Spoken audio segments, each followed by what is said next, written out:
Olá, gente, tudo bem? Como vocês viram aí, né, eu tô no dia seguinte que eu fiz uma cirurgia. O nome da cirurgia é esteroscopia cirúrgica, que é uma intervenção no útero para retirar, em alguns casos, tira miomas e no meu caso foram pólipos. Então eu vou contar para vocês um pouco como que eu tô me sentindo, né, no pós-cirúrgico.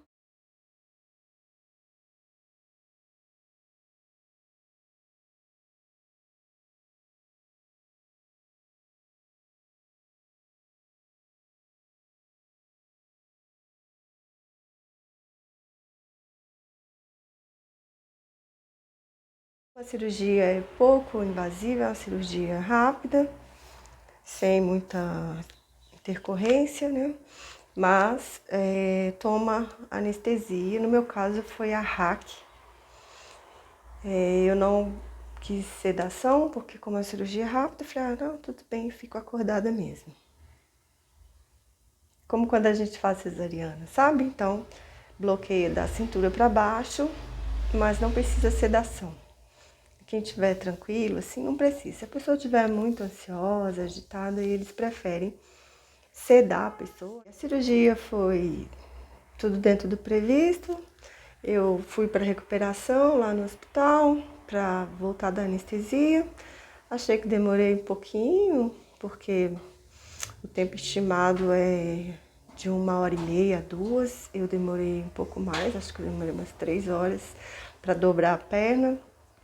Daí eles transferem a gente para o quarto e no quarto incentiva a gente a movimentar mais as pernas na cama ainda, né? Mas eu tava sentindo ainda que tava difícil. Bom, passado um tempo eu sentei e foi um processo bem, eu deixei, não forcei nada. Minha mãe tava até me acompanhando e aí, você sabe como é, né? Eles ficam querendo. Nossa, eu me senti como aquelas crianças de um ano e pouco, que a família fica mandando, anda. Vem cá, dá um passinho pra cá.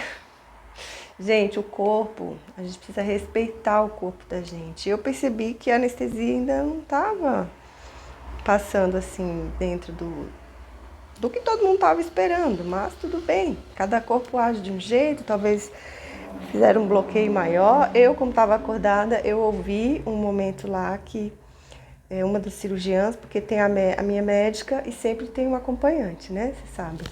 E teve uma hora que a acompanhante, eu vi que ela pediu a anestesista para fazer um pouco mais de bloqueio. Então, quer dizer, acho que o tempo, talvez ela calculou ali que o tempo, ela precisaria de mais tempo, então fez mais vamos dizer, uma carga no bloqueio. Então, provavelmente eu tomei um pouco a mais por causa da necessidade, nada de grave, né?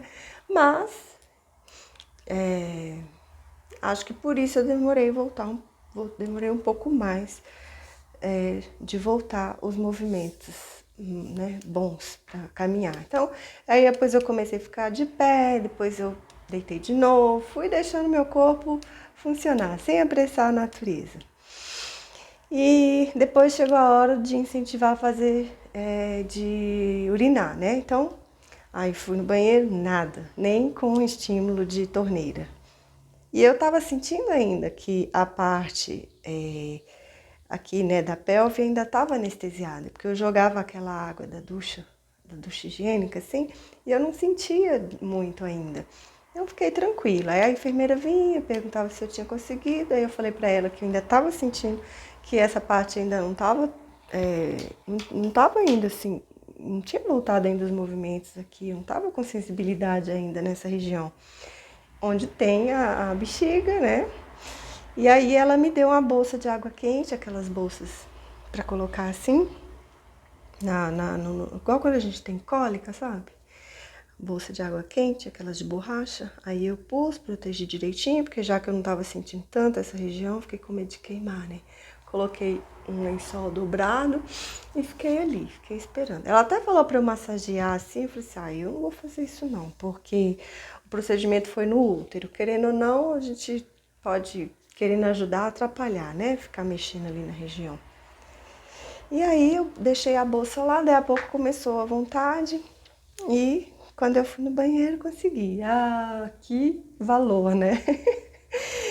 Que precioso, gente, é o nosso corpo funcionando. A gente usa todos os dias de uma maneira tão rotineira que a gente vê o real valor quando a gente, por exemplo, eu, né? Eu só sairia de lá depois que eu fizesse o abençoado xixi. E aí eu fiz, logo a moça veio, tirou o acesso, né? O acesso de colocar as medicações aqui e fui embora. Então eu internei às 12 e saí de lá por volta de 20 horas. Sobre a saga, como eu descobri esses pólipos, que foi assim, foi a minha observação, sabe? Porque tem mulheres que descobrem esses pólipos no exame de rotina, né? Que vai fazer um ultrassom, aqueles transvaginal, e descobre. Aí, através de imagem, vê que tem lá, tem gente que não tem sintomas. Eu tive sintoma, mas sintoma que confundia com coisas normais do período menstrual, só que eu fiquei atenta. Então, acho que já vou contar um pouquinho para vocês como que eu descobri. Foi assim, olha, no início do ano passado, olha só, já tem mais de um ano que eu tô nessa saga. Até anotei algumas coisas aqui para eu não esquecer, eu não me confundir. Então, no início do ano passado, eu comecei, gente, a ter coágulos na menstruação. Começou pouco, foi aumentando e, por fim, um dia, saiu um coágulo muito grande. Quem for fraco para essas coisas, então, passa para frente. Mas assim, um coágulo, gente, parecendo um pedaço de fígado. Essa é a palavra. Só que assim, na hora eu não pensei nisso, mas eu falei assim, nossa, que coágulo grande.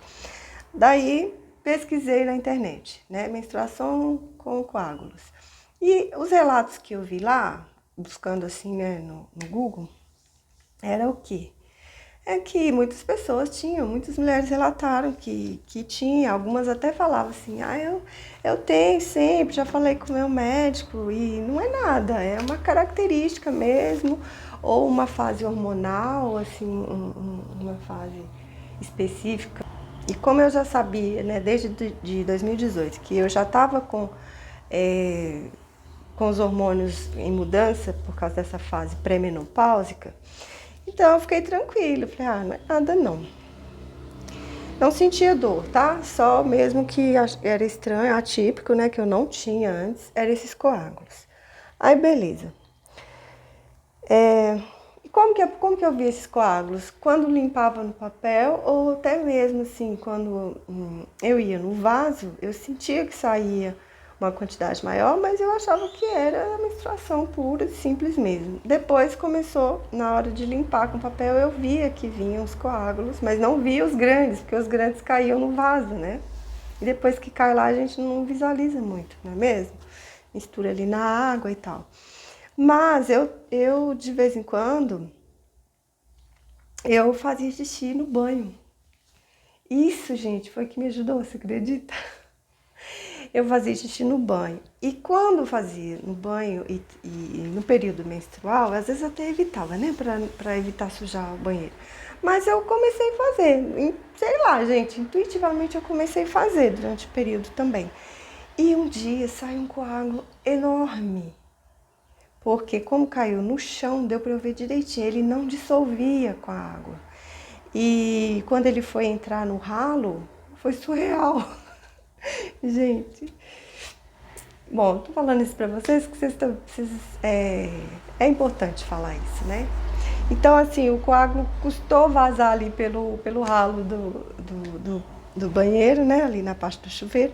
Eu falei assim, esse trem tá meio esquisito. Pesquisei de novo no Google. As mulheres até relatavam que sempre, né, tiveram menstruação com coágulo e não era nada e tal.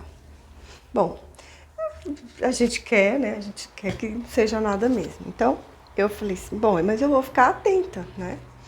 Um dia, gente, acho que por eu ter pesquisado isso, o YouTube me sugeriu um vídeo de uma estudante de enfermagem. Minha gratidão a essa moça. Acho que eu vou até procurar o link dela e pôr o link desse vídeo aqui. Vamos ver se eu acho, porque faz tempo que eu vi. E lá ela falava disso. O título do vídeo me chamou a atenção, que era menstruação com aparência de pedaço de fígado. Eu falei, gente, é isso que é acontecendo.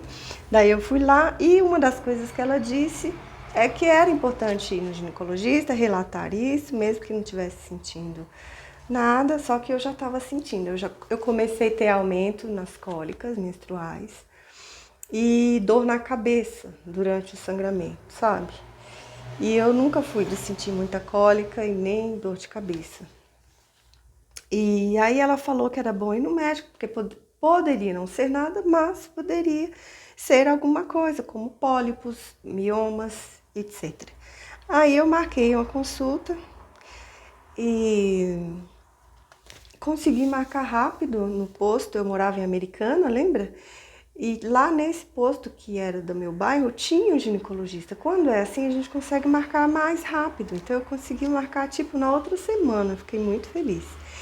E daí eu fui, e como eu tava sentindo também, além dos coágulos, né, que é um sintoma, eu tava sentindo essas cólicas fortes no período menstrual, dor no pé da barriga, sabe? Mesmo depois que a menstruação acabava, ficava uma dorzinha chata aqui no pé da barriga. E dor de cabeça, ele falou que era para eu fazer um ultrassom. E aí eu entrei na fila do ultrassom do SUS lá em Americana. Esse demorou tanto que eu não esperei. Quando passaram acho que 2 ou 3 meses, eu fiz ultrassom. Paguei, consegui um desconto, paguei e fiz particular.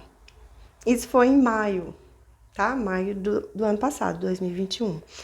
E no ultrassom, né, a médica perguntou o que eu tava sentindo e tal. Eu falei pra ela e no exame ela já me falou. Ela falou, Kátia, tá explicado o seu aumento do sangramento, esses coágulos, é porque aqui tem um pólipo endometrial. Ela me explicou o que é pólipo, né? Parece é um nódulo, né? É um nódulo, mas é diferente do mioma e é um nódulo muito comum de aparecer, ela falou, principalmente nesses períodos de mudanças hormonais, e que é uma coisa bem comum de aparecer, e principalmente na minha idade, e que aí eu levava, então tinha um no endométrio menorzinho, de 12 milímetros, e tinha um no colo do útero também. E daí ela disse que era para eu levar então pro meu médico, para ele ver, né, o que ela falou, provavelmente vai retirar. Aí pronto, aí a gente já começa a pesquisar, né? Já pesquisei sobre pólipo, e fui no meu médico, levei exame, ele falou assim, pólipo, tem que tirar. E ele ainda assim era um médico oriental, ele é bem curto, bem assertivo, ele falou assim, tem que tirar. Aí eu falei, mas como que tira? Ele falou, tem que fazer a raspagem, falou só assim, tem que fazer a raspagem, mandar analisar, geralmente é benigno, a maioria é benigno, mas a gente tem que tirar porque pode virar câncer. Falou assim pra mim. Mas eu já tinha pesquisado, né, antes de ir no consultório, e tem outras coisas, não é tão assim não. A porcentagem de chance de malignidade, acho que é 3%. A grande maioria, 90 e tantos por cento, 97, se não me engano, é de que não tenha nada, né? Só o pólipo retira, manda analisar e pronto. Eu tô nessa fase, né? Hoje eu vou levar o material pro laboratório, que como eu fiz a cirurgia particular, depois eu conto pra vocês também por quê, né? E como que eu consegui fazer a cirurgia, que foi uma luta muito grande, por isso eu tô muito feliz. Então hoje eu vou levar o material pro laboratório para fazer a análise, né, de anátomo patológico e aguardar o resultado. A expectativa, né, é de que dê tudo certo, dê tudo bem. E lembrando, então esse processo eu comecei em Americana e como eu me mudei para cá em dezembro, eu tive que dar continuidade aqui. Então, tipo, eu voltei assim, tipo na estaca quase zero, então demorou minha cirurgia, né? E eu consegui fazer agora, em novembro. Então, o diagnóstico eu tive em maio do ano passado e fiz a cirurgia agora em outubro, né? Outubro que a gente tá, hoje é dia 5 de outubro de 2022. Nesse período os pólipos não cresceram, mas o meu sintoma de coágulo não parou, eu sempre continuei. E uma coisa também que eu tinha muito, até então tive, é fraqueza no período menstrual. Então eu só não fiquei anêmica, assim, porque eu sempre cuidando, né? Comendo couve, vegetais de folhas verdes, feijão, sempre cuidando da alimentação. E todos os exames que eu fiz nesse período eu não tive, né? Não tive deficiência de ferro e todos os meus exames deram normais, minhas taxas, tudo normal. Mas tinha que cuidar, né, dessa aí, porque com o tempo a gente não sabe. Primeiro, para analisar o pólipo, e segundo, que todo mês, né, perdendo tanto sangue, a gente não sabe até quanto que a gente fica sem desenvolver uma anemia, por exemplo. Então é isso, essa é a primeira parte desse vídeo, já ficou bem longuinho. E só falar para vocês que a gente precisa ter esse olhar para a gente mesmo, né? Buscar, igual assim, eu busquei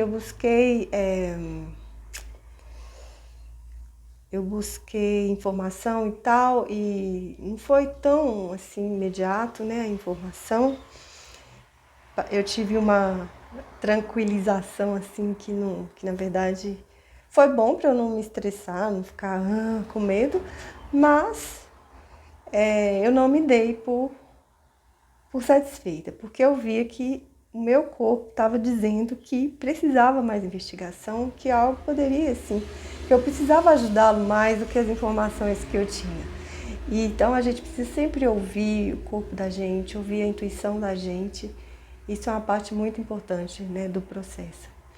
Então, estou feliz, estou me sentindo muito bem. Ontem à noite eu fui deitar assim um pouco insegura, a gente fica pensando, será que amanhã eu vou estar bem assim? Porque eu ainda estou com a ação dos medicamentos do hospital, né, que eles aplicam antibiótico, anti-inflamatório, um monte de coisa. E eu pensei, será que eu vou acordar bem? Ou será que eu vou acordar com dor? E acordei muito bem, acordei melhor do que na hora que eu deitei. Depois eu vou explicar para vocês direitinho sobre a cirurgia e como eu consegui essa cirurgia, porque na verdade aquela que o médico tinha me falado lá, raspagem, é uma outra técnica, uma técnica antiga, praticamente ultrapassada e já substituída por essa nova, mas infelizmente é cara e o SUS ainda não cobre em todos os lugares, mas há lugares que conseguem fazer pelo SUS. E eu tentei, gente, fiz isso daqui, mas não consegui. Mas que bom, né, que eu consegui uma maneira de fazer particular e o problema, né, está sendo resolvido. Eu contei isso para vocês porque isso pode ser de ajuda para várias mulheres e é sempre bom a gente ouvir relatos, né, e ver que é bom a gente ver alguém passando por uma experiência, porque podemos passar e tirar um parâmetro, ou ver alguém passando e a gente pode ter mais compreensão do processo, né? E isso aqui é um incentivo para a gente sempre se cuidar, sempre. Nós somos, depois que a gente é adulto, nós somos o principal cuidador de nós mesmos, né? Nós somos muito mais do que o médico, porque o médico ele sempre pergunta pra gente, olha, o que você está sentindo? O que você, até alguns tratamentos quando tem opções, eles jogam pra gente, fala, o que você prefere? Isso, quando dá, né? Tem vezes que não dá e eles falam o que tem que ser feito e a gente precisa, e mesmo assim a gente precisa concordar, né? Ontem eu vi lá, na hora da internação, um monte de coisa, um monte de termo que a gente tem que assinar, porque tudo tem que ser consentido por nós. Nós somos o dono de nós, né? E podemos contar com a ajuda, né, dessas pessoas que se instruem, né? Eu gosto muito dos médicos, nossa, sou suspeita para falar, o trabalho deles é incrível. Bom, é isso então que eu tinha para falar para vocês. Sei que vocês vão ficar felizes por mim, por isso também vim compartilhar. Um abraço a todos. Hoje eu não vou treinar, treinem por mim. Eu quero que todos treinem por mim. E amanhã eu acho que eu já posso, que eu tô sentindo muito bem. Amanhã eu já posso fazer um treino mais leve, mas hoje tô de molho aqui. Mas as coisas da casa, assim, levei minha filha na escola andando devagarzinho, tô andando normal. Tá tudo correndo muito bem. Tô muito feliz de ter conseguido fazer essa cirurgia, esteroscopia cirúrgica. Então, gente, um abraço para vocês, fiquem bem, treinem por mim e até a próxima.